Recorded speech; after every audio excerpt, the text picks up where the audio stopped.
Արցախի խորհրդարանի առաջին երկրորդ գումարման պատգամավոր Աշոտ Սարգսյան 16 տարի էլ աշխատել են որպես կրոնի բաժնի պատասխանատու։ Պարոն Սարգսյան, տեսեք, այն ինչ տեղ ունեցավ ապրիլյան քարորյա պատերազմում հայտնի է բոլորիս, դրանից հետո արդեն 44-օրյա պատերազմը, հետագա զարգացումները եւ վերջում, որ արդեն իշխանության կողմից հնչեցին հայտարարություններ, որ արցախցիները չեն կռվել, որ Ղարաբաղյան շարժումը շարունակել պետք չի։ Ուրեմն ասեմ ապրիլյան պատերազմի վերաբերյալ մեր հետախուզությունը գիտեր, որ պատերազմ պիտի սկսվեր, բայց չեն նախապատրաստվել ոնց պետք է։ Դրանում ես 100% համոզված եմ։ Այնուհետև երբ պատերազմը սկսել է հենց առաջի օրը, ես գնացել եմ, որ հերթագրվեմ, ինձ ասել եմ, քանի որ ազատամարտի միության անդամ չես, չեն հերթագրել, բայց եղբորս հերթագրել են, ինքը գնացել է պատերազմի, ես մնացել եմ որպես թիկունքում։ Հիմա այդ պատերազմի ընթացքում Պարզա ինչ է եղել, իրենք ինչ տեխնիկաներ են օգտագործել, առաջի անգամ բայրակտարներն են փորձարկել եւ մնացած եւ ինձ համար խիստ զարմանալին այն է Սերժ Սարգսյանի հայտարարությունը, որ ինքը չի իմացել, որ իր շտաբի պետը գնացել է Մոսկվա եւ պայմանագիր համաձայնել զինադադարի պայմանագիր։ Հետագայում երբ Սերժ Սարգսյանին հարցրել ինչու են բարձունքները մենք չենք հետ գրավել, որովհետև այդ հնարավորություն մենք ունենք, ինքը հայտարարել է, որ չի ուզում ավելորդ զոհեր տա։ Իսկ ես որպես զինվորական, հետագայում ես եղել եմ Արցախի շտաբի պետն եմ եղել Աշխարհազորի, Ստեփանակերտի Աշխարհազորի շտաբի պետն եմ եղել։ Ես գիտեմ ինչ է նշանակում զինվոր, զինվորը հրաման է կատարում, ոչ թե հետ է նահանջում կամ ինչ կամ ինքը եթե կռվում ես դու պետք է պատրաստն ես նայել հայրենիքի համար զոհվելու։ Այդ ամբողջ խնդիրը ոչ թե այն բարձունքները մենք հանձնել ենք եւ հետագայում դա հաջորդ պատերազմի ժամանակ հիմք հանդիսացել հենց անմիջապես մեր տարածքները գրավել մանավանդ Մարտակերտի այդ վերին շրջանը հենց իրանց պատճառով որ ժամանակին մեր այդ կարևորագույն դիրքերը հանձնելն ինչպես հիմա որ այսպես կոչված այդ ադրբեջանցիներ այն բարձունքները մերոնք վերցրել են մեր ոչ չասեմ այսպես կոչված շտաբի պետը հայտարարում է որ Սովածանան Ծարավանան իշնելու են ինքը խելքի իրանա գնացել որովհետև անասունում մենակ այդպես կմտածի եթե կեր չկա իշնում է դրա համար ինձ համար խիստ զարմանալի է որ նման մարդիկ եւ նման հայտարարություն են անում իսկ այսօր մենք հավաքվել ենք արցախցիներով եւ իհարկե բոլոր ցանկացողներն էլ այստեղ եկել են ապրիլյան այդ պատերազմի զոհերի հիշատակը հարգելու դա մեր խնդիրը։ Եվ կանրադառնեք կանին, հա։ Հանակեր ի վերջո թե պարտություն, որտեղ այսօր պարտություն է որակում այդ տարիներին։ Գիտեք, բոլորն էլ յուրաքանչյուր տեսակետն են էլ արտահայտում։ Հիմա տեսնում եք հենց ամերիկյան այս ժամանակակից պատերազմը։ Թրամփը այնտեղ հայտարարում որ մենք արդեն հաղթել ենք իրանք այդ նույնն էլ եղել է մեր պատերազմի ապրիլյան պատերազմի ժամանակ։ Մենք գտնում ենք որ մենք ենք հաղթել թուրքերն էլ իրանք բանն անում որ իրանք են հաղթել, բայց ինչ է տեղի ունեցել փաստորեն դա նախահիմք կամ նախադուռը կարելի է հաշվել հաջորդ պատերազմի իրենք այն բանակում ասում են չէ բեն ռազվեդկա զբոյում էլի ասինքն իրենք հենց այդ բանը արել են համոզվել մեր թույլ տեղերը իմացել ինչ կա ինչ չկա հակաօդային պաշտպանությունը հիշում եք հետագայում Արայք Հարությունյանը հայտարարում է որ մեր օդը լրիվությամբ ապահովված է իրենք ոչ մի բան չեն կարողանալու անեն բայց չմոռանանք նաև որ պաշտպանությունը օդային նաև հանձնված է եղել ռուսներին, որոնք չեն օգտագործել։ 3 օր թույլ են տվել, 3 օրվա ընթացքում այդ 44 օրյա պատերազմի ընթացքում ահռելի քանակությամբ մենք բայրակտարներ ենք խփել։ Նրանց դու թույլ չեն տվել եւ թուրքերը եկել են սկսել արդեն ոնց որ ասում գրավել են մեր տարածքները։ 20 թվականի մասն է խոսքը։ Խոսքը 20 թվականի 2020 թվականի, այսինքն վերջի հայտարարություններին, որոնք հնչել են իշխանությունների կողմից, որ արցախցիները փախան, հատկապես ռազմաքաղաքականներ վերջին չեպատրություն հնչած մեղադրանքը Ղարաբաղյան շարժումը չշարունակելու վերաբերյալ Ուրեմն ասեմ, տեսեք ինչ է տարքիր բան։ Ուրեմն շատերը ասում են, որ իբր Ռոբերտ Քոչարյան, Սերժ Սարգսյան իրենք են կազմակերպել, որ 44 օրյա պատերազմի ժամանակ մերոնք պարտվեն, որ իշխանափոխություն լինի։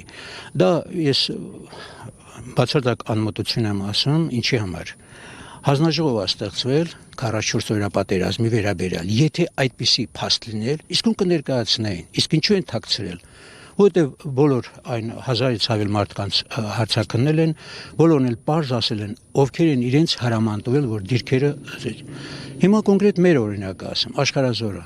մեզ տված ա եղել ուրեմն Սարուշենից Սարգսաշեն այդ ամբողջ հատվածը 7 կիլոմետր հատվածը մենք ենք հսկել։ Նոյեմբերի 5-ին եկել են մեզ ասել, որ պետք է դիրքերը թողեք դուրս գանք։ Ո՞վ է ասել։ Փաշինյանի կողմից։ Եվ Մասխուդյանի հիշում եք, ինչու իրեն բանը, որտեվ նույն Մասխուդյանը այնտեղից զանգել է Երևան, ասել, որ այսպիսի հայտարարություն կա, մենք դուրս չենք գալու, որտեվ եթե մենք դուրս եկանք, թուրքերը գալու են այստեղ բարձրանան, վերև Հարավ գյուղն, Հարավ գյուղից Ստեփանակերտը կարելի է քարով էլ խփել։ Եվ մենք էլ չենք դուրս եկել։ Հետագայում ես որ արդեն ես գնացել էի զենքերը բերելու այն մեր այդ հայտարարությունը մեր հրամանատարն էլ դեմ եղել եւ մեր հետախուզության պետը որ ինձ հետ էր միասին էինք այստեղ Վազգեն Հայրումյան եւ ես զանգել եմ որ Արայիկ Հարությունյանից իմանամ այդպիսի բան կա զանգել եմ գեներալ Վարդան Բալայանին ինքը ասլա ես կպարզեմ ինչեւ հիմա պարզում են այսինքն այդպիսի իրոք հրաման եղել է որ դիրքերը թողեն դուրս գան Այդ ամբողջ խնդիրը եւ մենք որ գնացել ենք առաջին բանի պատերազմին հոկտեմբերի 7-ին ա եղել որ Քանդ Խորադիզը մեզ հագցրել են սպեցնազի հագուստ պատկերացրեք աշխարհազորայիններին եւ ասել որ այդ Քանդ Խորադիզը պետք է մենք գնանք վերցնենք մենք գնացել ենք վերցրել Քանդ Խորադիզը որ պիտի օգնության գային հրամայել են օգնության չեն եկել Եվ արդեն տանկերը, որ թիվը արդեն 64-ի է հասել, մերոնք բնականաբար թողել են դիրքերը եւ հեռացել։ Ոչ թե փախել են, այլ հեռացել են դիրքերից եւ այդ պատերազմի ընթացքում մենք տվել ենք 4 զո 17 վիրավոր։ Իրենց պատճառով, որ չեն եկել օգնության ժամանակին։ Այն էլ ոնց ա եղել տանկերը որ եկել են սկսել արդեն մերոնց վրա խփելը բնականաբար արդեն մերոնք պիտի վերկենային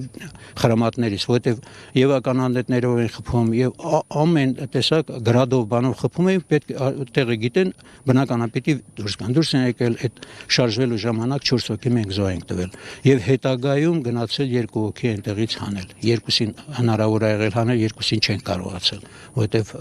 անընդհատ կրակի մեջ են եղել այնպես որ նման հարցեր կա էլի հիմա այսօր կանգնում են ասում որ փախել են չեն եկել լավ եթե փախել են չեն եկել գլխավոր գերագույն հրամանատարը դու ես ինչու չես պատժել եթե իրոք թողել են դիրքերը փախել այնքան էլեմենտար բաներ կա եւ հիշում եք այն Իսկանդարի մոմենտը որ ասում է 10% է բայթել այ խելոք գոնե մոտ մին մասնագետ չունես քեզ բացատրեմ որ պատկերացնում ես հրացանը խփես 10%-ով բայթի այդպեսի բան չի լինի փամփուշտը 10%-ով բայթի եւ ավելի կարևոր հարց ինչու այն ժամանակ չեն խփել Բաքվի այդ նավթամողին եթե խփեին Իսկանդերը պատերազմը կավարտել իսկույն կավարտել պատերազմը իսկ չեն խփել որտեղ պայմանավորված ա եղել բոլորներ գիտեին ես լինելով աշխարհազորային կարող եմ ներկայացնել որ աշխարհազորայինները որ եկել էին Հայաստանից ես ամսի 28-ին սեպտեմբերի 28-ին ես ցուցակագրել եմ 189 հոգու Հայաստանի Հանրապետությունից եկած մարդիկ են եղել որ կյանքում ավտոմատով կրակած չկային բայց այդ մարդիկ եկել են որ կռվեն հիմա նմանատիպ մարդկանց վերցել են տարել խրամատները այդ մարդիկ մնացել են 10 օր 20 օր ոչ մի օգնություն ոչ մի բան խրամատները թողել են դուրս եկել որտեվ իսկականից ոչ հրամանատար կա ոչ բան կա եւ ոչ սնունդ կա այդ մարդիկ ոնց մնային Փաշինյան այդ էլ քո արածը